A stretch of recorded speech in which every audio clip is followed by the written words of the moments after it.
Hello and welcome to the Scottish Rite Journal podcast, an audio presentation of the Scottish Rite Journal, brought to you and published by the Supreme Council of the Scottish Rite, Southern Jurisdiction, Mother Supreme Council of the world. Be sure to like, subscribe, share, and comment on this article, and don't forget to hit the notifications bell. This week's article is Jungian Light in the Shadow of the North by Brother Matthew C. Lucas, 32nd degree.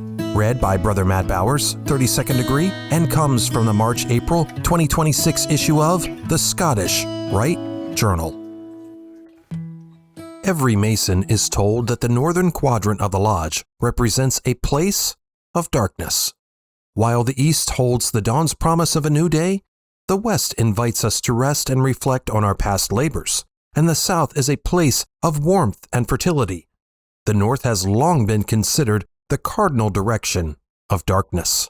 Aversion to the dark north harks back to pagan traditions, but Freemasons trace this allegory to King Solomon's temple. King Solomon's temple, of which every lodge is a representation, was situated so far north of the ecliptic that the sun and moon, at their meridian height, could dart no rays into the northern part thereof. The north, therefore, we Masonically term a place of darkness.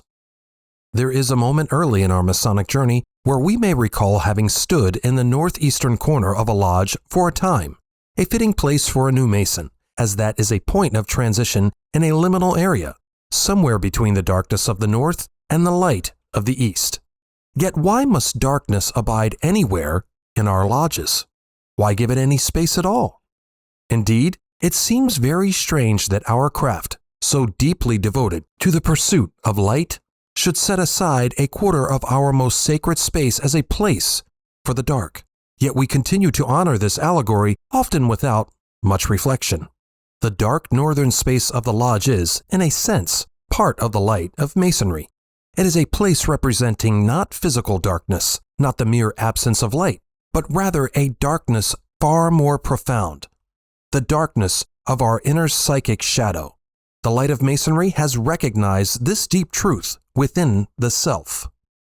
Carl Gustav Jung was a pioneer in psychoanalysis and, to many, a renowned mystic. It was Jung who proposed the idea that every human psyche bears a dark, hidden shadow. Repressed feelings, past traumas, wild and primal emotions, a person's shadow encompass all the dark aspects of the personality. It is not a mere metaphor.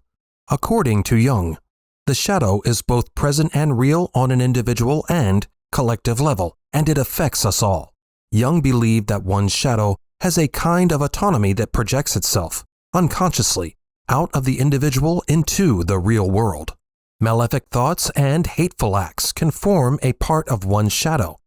Yet the Jungian concept of the shadow should not be confused with the religious concept of sin. Nor is the shadow necessarily evil, at least not as we typically understand that term. Perhaps it could best be thought of as a place where we store what we would not approve of within ourselves. These dark thoughts and feelings may be hidden, but do not simply go away. A deep, unfulfilled desire may be stifled, but is seldom truly forgotten. Instead, it becomes buried in the recesses of our psyche, until one day we do something so rash and impulsive we cannot fathom what got into us. It needs only a little self-reflection, and then we realize that moment of irrationality was, in fact, a reaction to what we wanted but did not receive long ago. Temet nosce, to know thyself, is the beginning of all wisdom. Jung notes of the shadow that it is a tight passage, a narrow door, whose painful constriction no one is spared who goes down to the deep well. One must learn to know oneself in order to know who one is. This dark and at times painful aspect of our humanity cannot be severed from our human psyche. It is as integral a part of man as the north is a part of the compass. Just as a portion of our psyche is shadow, so too is a quadrant of our Masonic temple cast as a place of darkness. Indeed, the lodge can be thought of as a microcosm of our whole being. As St. Paul wrote, "Know ye not that ye are the temple of God?" 1 Corinthians chapter 3, verse 16. Our inner temple, like King Solomon's physical temple, has a space devoted to shadow. In this darkness, we will discover that which is, but has not yet been brought to light. As Brother W. L. Wilmshurst put it, the north signifies that which is spiritual and ever unmanifested. Bringing forth what lurks in our psychic shadow is one of the most important Masonic endeavors we can undertake.